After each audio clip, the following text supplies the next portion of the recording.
وبركاته. بسم الله الرحمن الرحيم.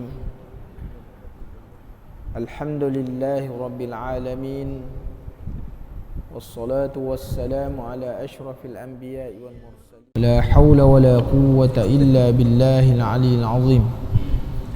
اللهم لا سهل إلا ما جعلته سهلا، وأنت تجعل الحزن إذا شئت سهلا. اللهم فقهنا في الدين وعلمنا التأويل.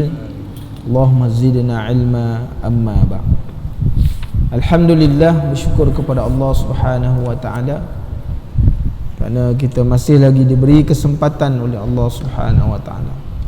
Ada lagi dalam majlis ilmu dan kita masih lagi membicarakan tentang fasal yang ke-9, perkara yang menyebabkan mandi wajib. Faslun mujibatul ghusli sittatun. Kita masih lagi membicarakanlah seperti mana yang disebutkan oleh musannif di dalam kitab dia Safinatun Najah, bahawa dia kata sebab yang mewajibkan mandi ini ada 6. Ilaju hasyafatil fil farji wa khurujul maniyyi wal haidu wan nifasu wal wiladatu wal mautu. Jadi kita dah masuk kepada yang ketiga, iaitu keluar mani, al khurujul mani. Dah masuk, dah selesai. Kita membicarakan tentang wal khurujul wal haidu, maknanya keluar darah haid, pada muka surat 115.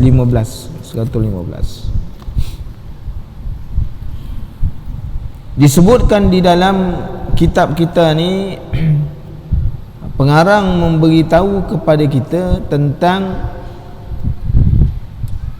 keadaan keluarnya haid bagi perempuan. Jadi disebutkan kepada kita aqallul haidhi ghalibul haid wa aksarul haid. Makna paling kurang orang keluar haid ni bagi perempuan macam mana? Paling kurang. Dan kebiasaannya ghalib kepada kebanyakan orang perempuan. Berapa hari dia punya tempoh. Dan wa aksarul haid, yang paling lama. Adakah maknanya sampai tak keluar langsung atau keluar terus saja? Kan? Kalau keluar darah haid, keluar darah ni dalam tempoh masa yang lama, berbulan-bulan, maka nak dihukumkan haid tu macam mana? Jadi semuanya telah dibicarakan oleh ulama-ulama fiqh. Jadi tuan-tuan muslimin dan muslimat yang dirahmati Allah, bahawa dikata wa aqlul haid ialah 24 jam ataupun sehari semalam. Nak tahu haid ini tak haid, dia keluarnya dalam tempoh 24 jam. Maknanya sehari semalam lah, dia kena siang dan malam, barulah darah itu boleh dihukumkan darah haid. Dia kalau keluar siang malam tak keluar, maka itu bukan haid, dia mesti tempohnya 24 jam. Itu adalah waktu yang paling sedikit nak ditentukan, orang perempuan nak menentukan bahawa itu haid yang menyebabkan tertegah kepada dia untuk sembahyang, untuk baca Quran, untuk tawaf, nak menyentuh mushaf dan sebagainya. Maka kalau kiranya darah itu keluar dalam tempoh 24 jam, haid. Satu. Ini kalau sekiranya diukur daripada maknanya hari. Jadi sebahagian ulama mengatakan kalau dilihat darah, maka waktu keluarnya darah haid ini ialah waktu darah haid ni kalau keluar pada hari yang pertama, warnanya maknanya kehitaman ataupun warna merah tua. Dia merah tua. Tu nanti kalau ada kitab Bahrul Mazi, nanti buka dalam kitab Bahrul Mazi jilid yang pertama, dibicarakan tentang sifat darah haid. Dia waktu keluar darah tu, dia bukan cair kan, memang dah ada sifat tu dah. Kalau ayah-ayah ni tak percaya, tanya orang rumah. Kalau tak percaya, memang kena penampar dengan orang rumah kan. Dia kata cakap tu pun tak percaya, dia kata nak awak keluarkan darah sendiri, dia kata. Dia kan. Jadi tuan-tuan muslimin dan muslimat yang dirahmati Allah, jadi kalau sekiranya dia kata kalau darah haid ini di penghujung-penghujung, dia kata asfar, dia ke arah darah kekuning-kuningan, mana waktu dia nak berhenti tu, di hujung-hujung darah tu keluar, darah haid ni dia pergi darah pergi maknanya merah kekuning-kuningan. Itu sifat dia. Ulama-ulama tu, Imam Syafi'i ni dia kaji, dia dah kaji dah kan, dia kaji sifat-sifat darah ni, sehingga orang sekarang tak payah nak buat apa-apa benda, dia dah tentu kaji dah. Darah haid ni paling cepat 24 jam, paling kebiasaannya ghalib, itu maksud biasalah, orang perempuan kalau datang haid 6 ke 7 hari, jadi 6-7 hari. Ini adalah kebiasaan. Mana-mana perempuan yang normal, yang sehat, biasanya 6-7 hari. 6 hari, ada 5 hari, 6 hari, 7 hari. Itu kebiasaan. Masuk hari yang ke-7, dia dah bersih. Tetapi bersih itu ialah berhenti darah haid, orang ini masih lagi dikirakan dalam fatrah haid, dalam fatrah, dalam tempoh. Sebab tempoh darah haid ini ialah 15 hari, siang dan malam. Tu kena faham tuan-tuan. Darah haid ni keluar sehari semalam. Orang yang keluar dalam darah dia berhenti dalam tempoh 6 atau 7 hari, maka wajib dia mandi, dia semayang. Tetapi orang ini masih lagi di dalam fatrah haid, mereka belum lagi terkeluar daripada tempoh. Maksudnya tempoh apa? Tempoh haid ini ialah sampai 15 hari, siang dan malam. Sekiranya hari yang ke-10 datang haid, hari ke-10 keluar darah, dia masih dikatakan orang yang berhaid, sebab dia belum keluar daripada tempoh 1 hingga 15. Itu yang dikatakan fatrah haid. Jadi tuan-tuan muslimin dan muslimat yang dirahmati Allah, itu kena faham kan? Orang suami, isteri, ada anak-anak yang dah remaja, kena memahamkan dia kan. Jadi kalau sekiranya, sebab kalau darah haid ini keluar, maka tertahan daripada semayang, daripada baca Quran, menyentuh menyentuh Quran, tawaf dan sebagainya. Itu semua adalah perkara yang dilarang kan? Okey. Mana dia kata aksarul haidu 15 hari berserta malamnya. Masalah dia kata, jika seorang suci daripada haid sebelum maghrib, ni orang perempuan dia kena ambil kira lah kan. Sebelum maghrib dia dah suci, dia wajib menunaikan solat asar dan mengqadakkan solat zuhur. Sebab sebenarnya fatrah tu dia dah suci dah berhenti dah. Dia berhenti tadi, dia suci pada waktu maghrib, sebenarnya asar tu dia dah kena mandi dah kan. Tapi dia menunggu, dia tunggu kok keluar kan, dia tunggu. Waktu tu mana dia dah suci. Dengan sebab itu fiqh mengatakan bahawa wajib menunaikan solat asar dan mengqadakkan solat zuhur sebagai jalan ikhtiyat.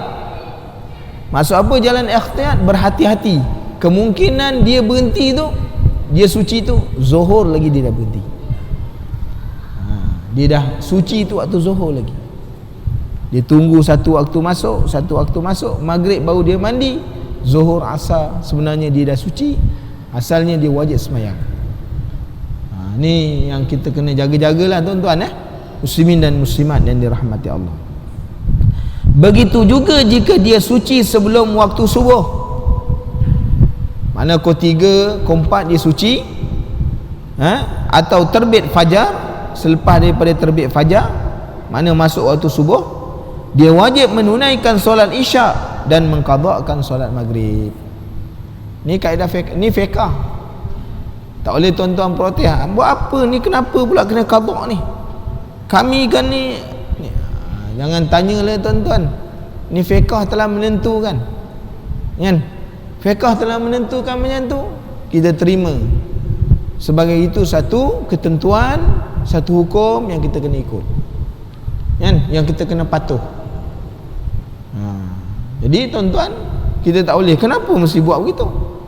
Fiqh telah menentukan kerana adalah bersumber daripada apa yang datang daripada ulama. Ulama ni ambil ni daripada apa? Daripada Nabi lah, kan? Takkan dia pandai-pandai buat sendiri pula.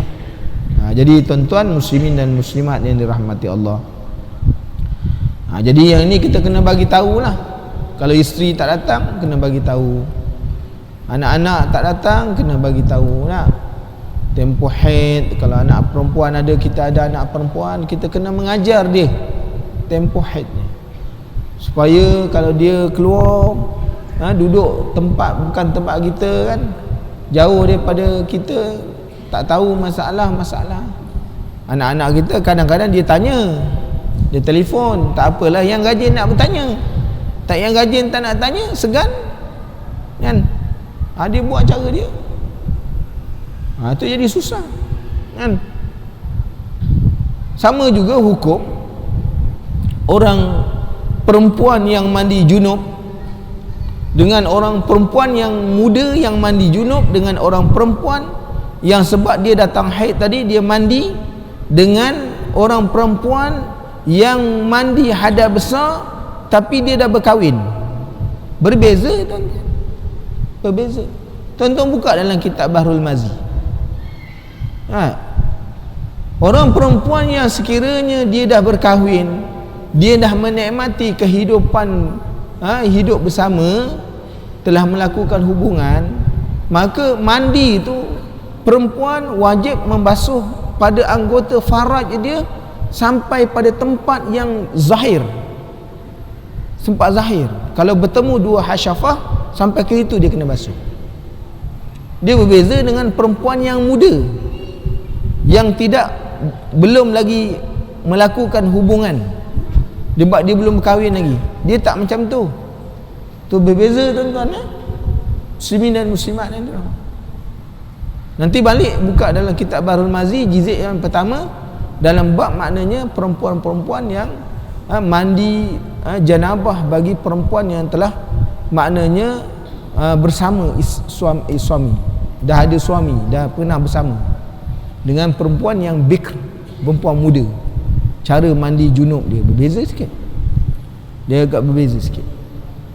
Jadi tuan-tuan muslimin dan muslimat yang dirahmati Allah, yang keduanya makruh memotong rambut atau kuku. Makruh, bukan maknanya haram kan? Makruh di sini ialah sesuatu makruh yang ditegah. Kalau tak buat itu adalah lebih baik.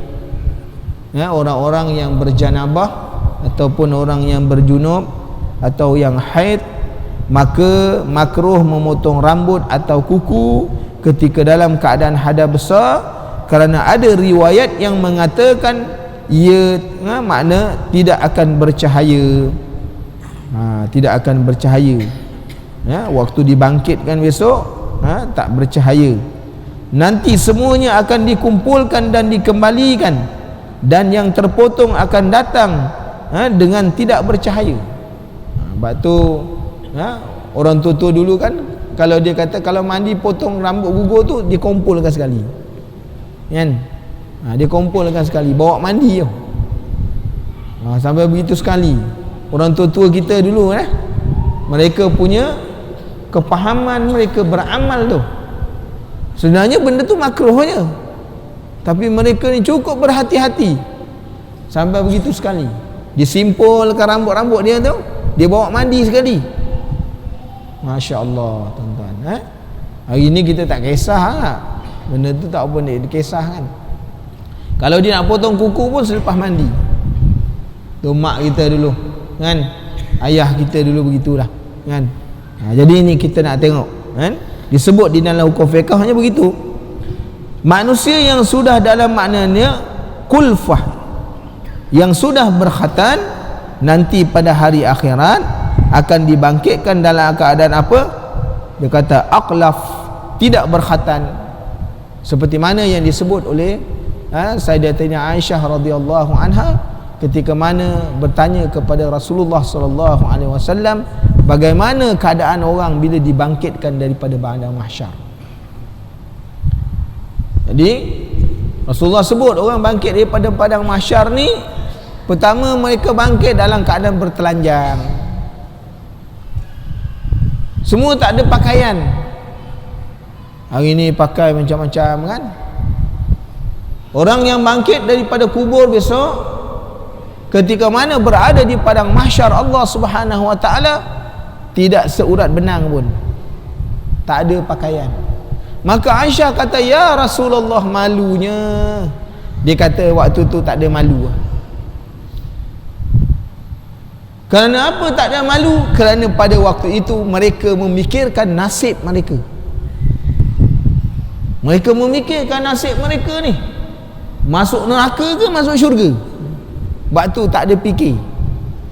Walaupun pada waktu itu di sebelah kiri dan kanan dia isteri atau anak-anak dia, dia tak tanya, engkau rupanya, tak ada. Kerana masing-masing sibuk memikirkan. Tapi cerita tentang neraka syurga ni tuan-tuan, disebut di dalam hadis Rasulullah sallallahu alaihi wasallam. Orang ni kalau dia masuk syurga, masuk neraka, disebut dalam hadis, waktu dalam kubur lagi, siapa-siapa yang menjadi penghuni neraka, dan sebut dalam hadis, setiap pagi dan setiap petang, satu hari 2 kali. Kalau dia ni masuk ahli neraka, tiap pagi dan petang akan ditunjukkan neraka, tempat dia dalam neraka. Maknanya dalam kubur lagi, bukan waktu di mahsyar. Mahsyar tu satu kita. Maknanya dalam kubur ketika mana dia ni penghuni ahli neraka, tiap-tiap pagi, tiap-tiap hari 2 kali akan ditunjukkan tempat dia dalam neraka Allah, sampai pada hari kiamat. Wah, kita tak takut tu. Maknanya belum lagi dihisap lagi dah nampak tempat dah. Kiranya dia ni merupakan ahli syurga, tiap-tiap hari, satu hari 2 kali ditunjukkan syurga, tempat di dalam syurga. Sebab itu tuan-tuan muslimin dan muslimat yang dirahmati Allah, kan? Kita hidup ni beramal. Kita hidup kena beramal. Sebab yang kita nak bawa balik bertemu Allah Ta'ala ni amalan, kan? Amalan. Sebab tu kita kena mempelbagaikan, banyakkan amalan. Kita tak tahu mana satu amalan yang betul diterima oleh Allah. Kita fikir sembahyang yang kita buat, kita fikir maknanya umrah, haji yang kita buat, rupa-rupanya benda yang kecil. Rupa tu itu yang diterima oleh Allah, yang boleh menyebabkan kita masuk syurga, kan? Pagi tadi saya sebut, orang yang masuk syurga Allah Ta'ala ni dengan suatu perkara yang mudah. Diingat dengan sembahyang, dengan puasa, dengan zakat.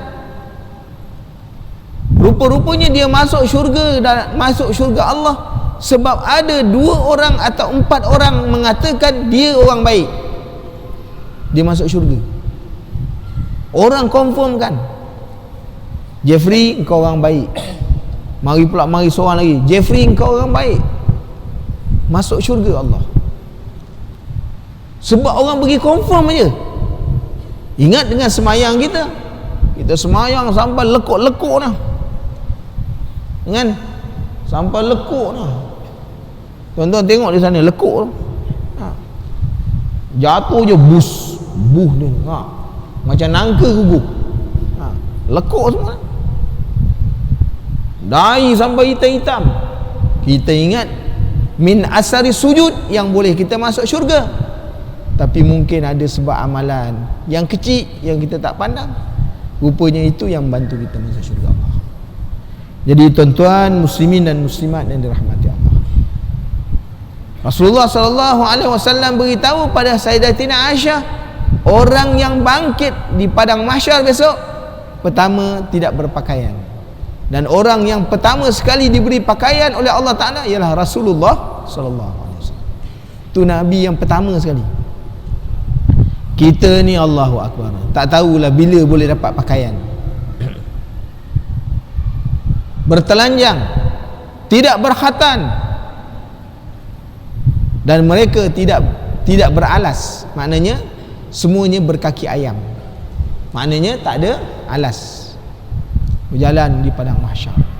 InsyaAllah tuan, sebab tu kita bimbang tu, kita bimbang. Sebab tu dia kata apa, manusia yang sudah dalam keadaan kulfah, yang dah berkhatan, waktu kecil-kecil dah berkhatan kan, besok pada hari kiamat dibangkit dalam keadaan apa, aqlaf, tidak berkhatan. Oleh itu sunat untuk tidak memotong rambut dan kuku ketika haid. Ni maknanya satu perkara yang perlu kita renungkan, kerana dia punya sumber tu ada dalam kitab Fathul Mu'in ada, Yahya Az-Zain ada, Hasyiah Al-Bajuri ada, semua disebut. Kita tengok aje lah. Jadi tuan-tuan muslimin dan muslimat yang dirahmati Allah, perkara yang keempat, keluar darah nifas. Ada lagi ya. Ketika mana doa ketika haid dibaca ketika haid, semoga diampunkan dosa-dosa yang telah lalu. Alhamdulillahi ala kulli halin wa astaghfirullah min kulli zambin. Ini pun kita tak pernah, baru hari ni jumpalah doa ni, baru hari ni jumpa. Mungkin orang perempuan, ibu-ibu baru hari ni jumpa sebab baca kitab ni. Sebelum-sebelum ni datang haid tak pernah baca doa, tengok cerita Hindustan je kan, nak tengok drama ya. Jadi mungkin hari ni tuan-tuan datang haid, banyak-banyak baca doa ni, banyak-banyak baca doa ni. Alhamdulillahil ala kulli halin wa astaghfirullah min kulli zambin. Ya Allah, segala puji bagi Allah segala perkara, pada segala perkara, dan aku memohon keampunan pada Allah daripada semua dosa. Jadi orang haid, ibu-ibu, anak-anak, ajarkan doa ini supaya mereka akan dapat keampunan Allah Subhanahu wa taala. Okey. Yang keempat bicaranya iaitu 90 nifas. Ad-damul khariju uqbal wiladah. Apa yang dikatakan nifas, iaitu darah yang keluar selepas melahirkan anak.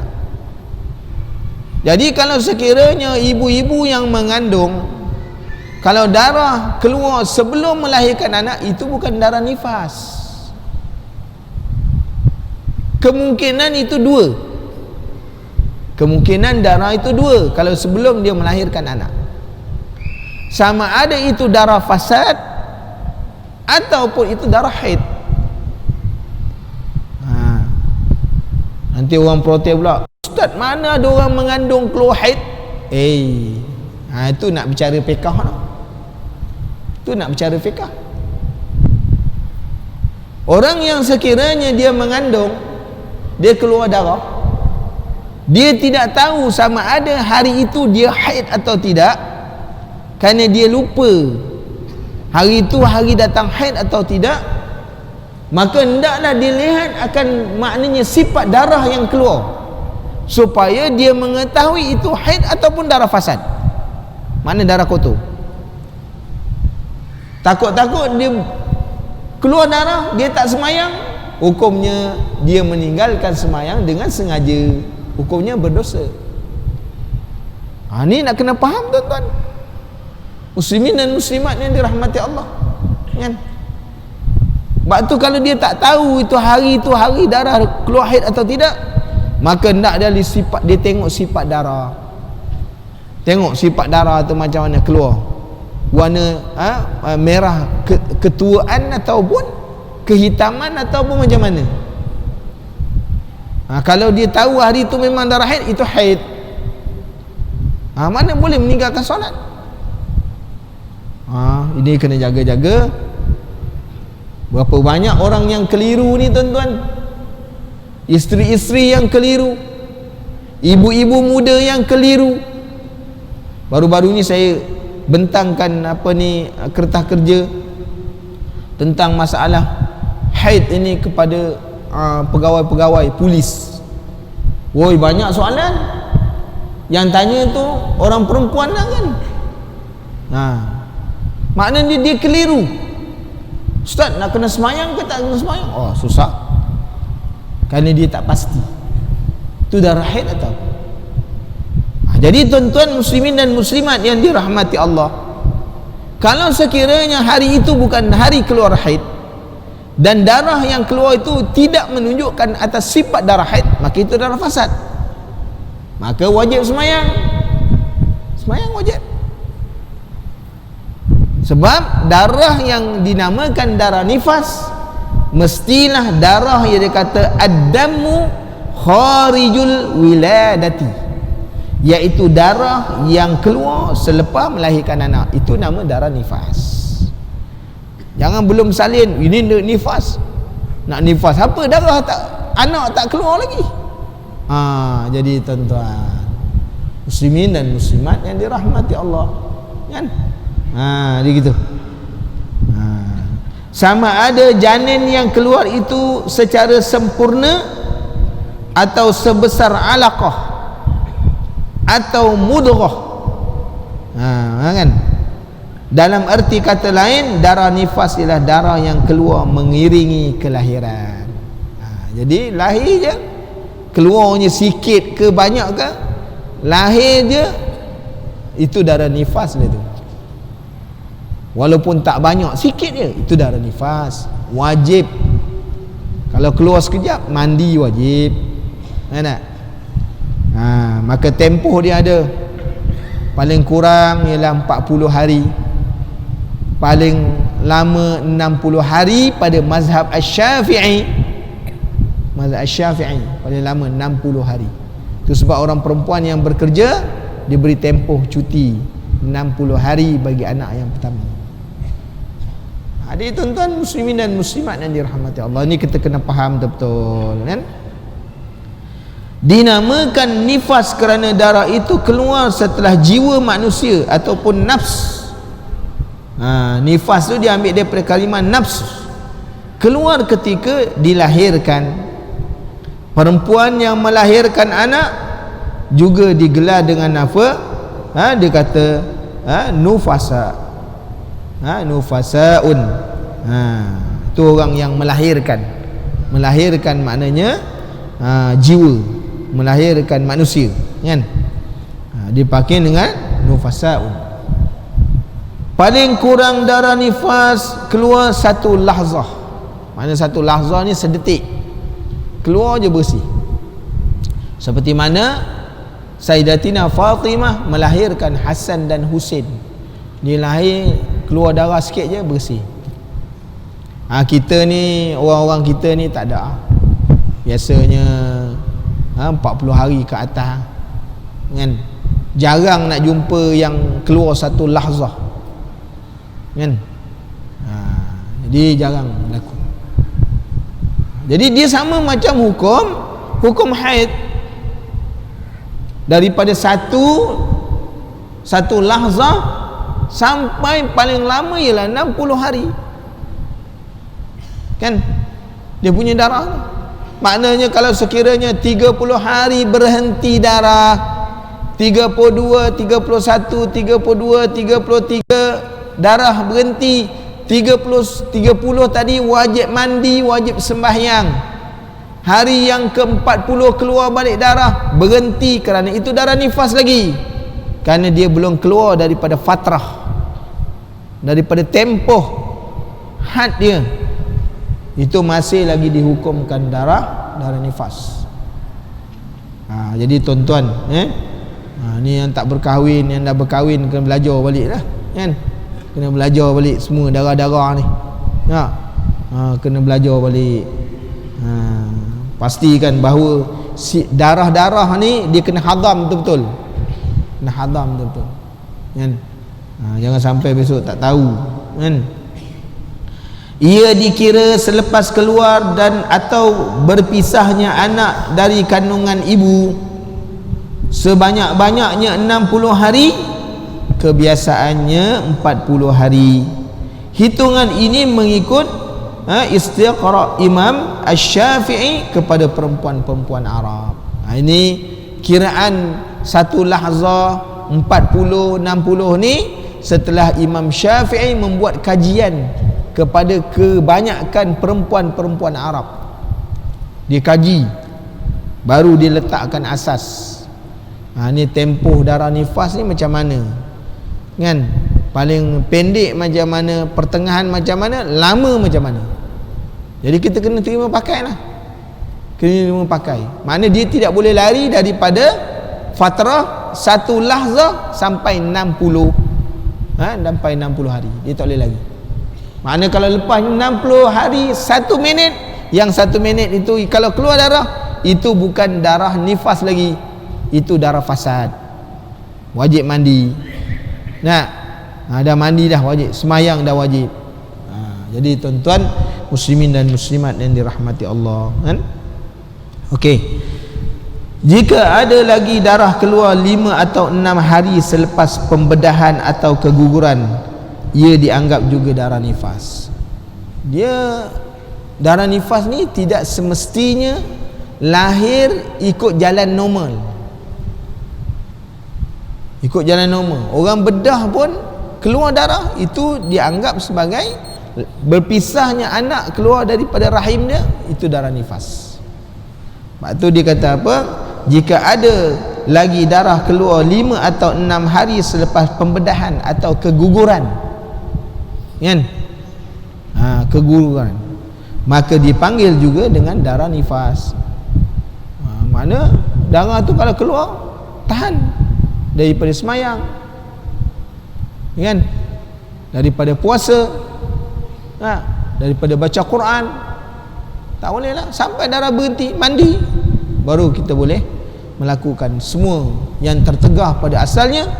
Maka dah mandi, dah bersih, baru boleh melakukan perkara yang terlarang tadi. Permasalahan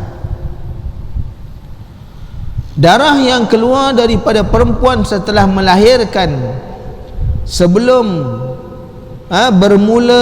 berlalu 15 hari disebut dengan darah nifas. Darah yang keluar daripada perempuan setelah melahirkan sebelum berlalu 15 hari disebut dengan darah nifas.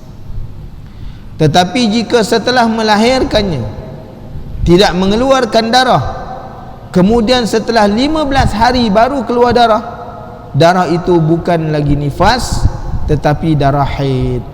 Ni tuan-tuan, ni masalah, ni permasalahan. Kalau sekiranya lahir darah tak ada, tak keluar, sebab dah kering darah, orang perempuan kering darah kan, jadi tak keluar. Kalau keluar masa melahirkan anak tu darah nifas dalam tempoh 15 hari waktu kelahiran. Tetapi setelah maknanya tak keluar darah dalam tempoh tadi 15 hari, lepas 15 hari baru keluar darah, tu nak hukumkan darah apa pula? Kalau keluar mengiringi kelahiran, itu darah nifas. Ini dia lahir tak keluar darah sampai 15 hari, hari yang ke-16 baru keluar, baru datang darah. Macam mana? Maka fiqh mengatakan bahawa darah itu bukan lagi darah nifas tetapi dia termasuk darah haid. Allah, ilmu Allah. Ilmu ni tuan-tuan kan, banyak benda yang kita tak reti punya. Ada cerita bab darah pun tak lepas ni. Kalau peksa ni memang kantoi kan. Kalau peksa ini bagi kertas jawab soalan, memang kantul lah. Nah, maknanya tuan-tuan, hukumnya berubah-ubah. Kita ingat tadi sebab dia dalam fatrah 60 hari, kita hukumkan dia darah nifas.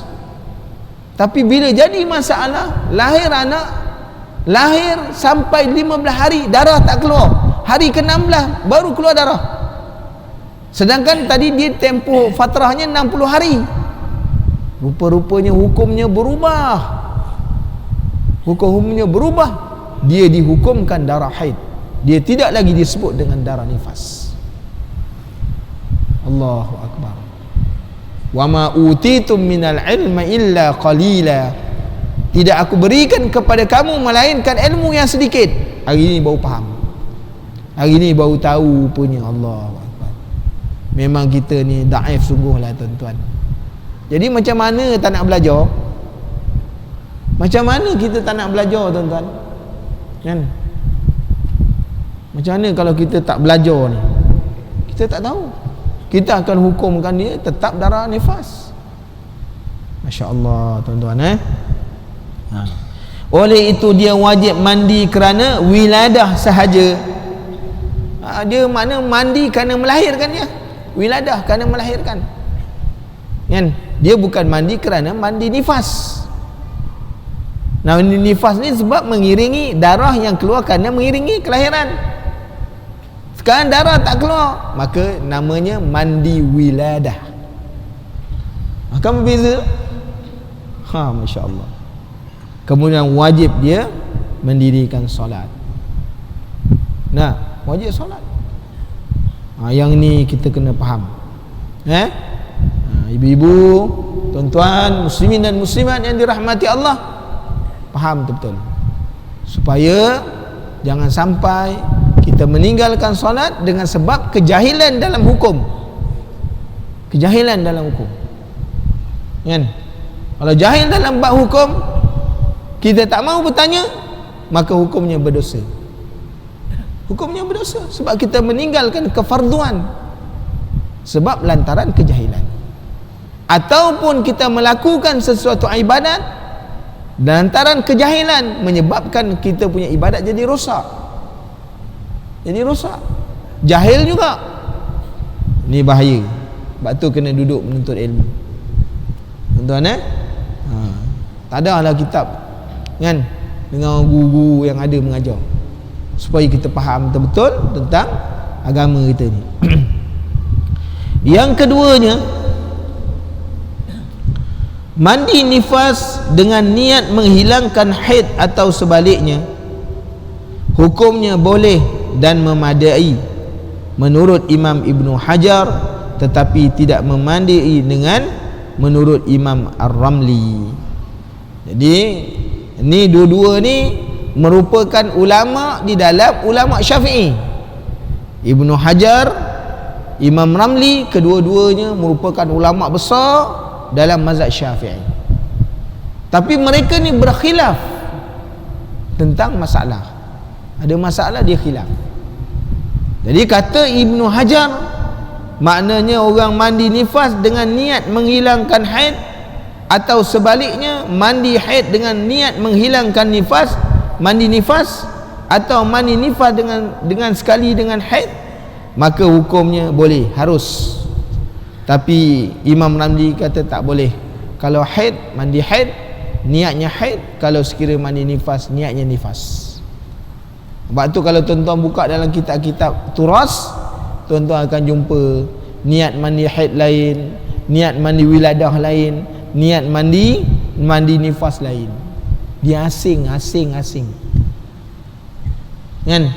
Macam kita ambil wuduk lah. Kenapa ada nawaitu rafa'al hadasil asghar? Kenapa ada nawaitul wudu'i lillahi ta'ala? Dua yang berbeza. Niat kerana nawaitu rafa'al hadasil asghar sebab kita dah wuduk, kita dah terbatal, dah pergi buang air kecil, mungkin dah keluar angin, dah qada hajat. Sebab tu bila mengangkat wuduk, nawaitu rafa'al hadasil asghar. Kenapa yang nawaitul wuduk? Kerana itu orang yang mentajdid, orang yang memperbaharui wuduk. Dia tak batal lagi, tapi dia perbaharui. Sebab tu niat je jangan niat nawaitu rafa. Dia tak berhadas pun, buat apa dia baca macam tu? Sebab tu kalau kita buka dalam kitab fiqh, kita akan jumpa nawaitu wudu'i, kan? Nawaitul wudu'i. Kenapa ni pula wuduk? Apa bezanya? Jadi di situ tuan-tuan.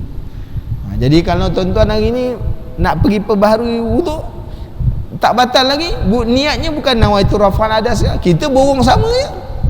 Sebab kita tak tahu.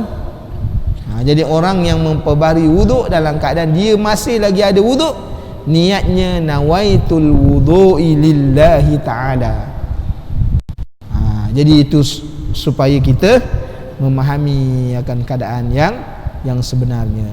Jadi insya-Allah kita akan sambung bicara kita status darah orang yang keguguran. Ni nak hukum apa? Wiladah ke, nifas ke, atau hukum darah ke? Insya-Allah pada masa yang akan datang, sekiranya diizinkan oleh Allah Subhanahu wa taala, insya-Allah. Bismillahirrahmanirrahim. Alhamdulillahirabbil alamin, wassalatu wassalamu ala asyrafil anbiya'i wal mursalin wa ala alihi wa sahbihi ajma'in. Allahumma inna nas'aluka ilman nafi'a wa rizqan thayyiban wa amalan mutaqabbala. Subhanakallahumma wa bihamdika asyhadu an la ilaha illa anta astaghfiruka wa atubu ilaik. Allahumma inna nas'alukal jannah, Allahumma inna nas'alukal jannah wa ma yuqarribu ilaiha min qawlin wa amal, wa na'udzubika minan nar, wa na'udzubika minan nar, wa na'udzubika minan nar wa ma yuqarribu ilaiha min qawlin wa amal. Rabbana atina fid dunya hasanah wa fil akhirati hasanah wa qina azaban nar. Sallallahu ala sayyidina Muhammad wa ala alihi washabbihi wasallam. Alhamdulillahi rabbil alamin. Barakallahu fiikum. Assalamualaikum warahmatullahi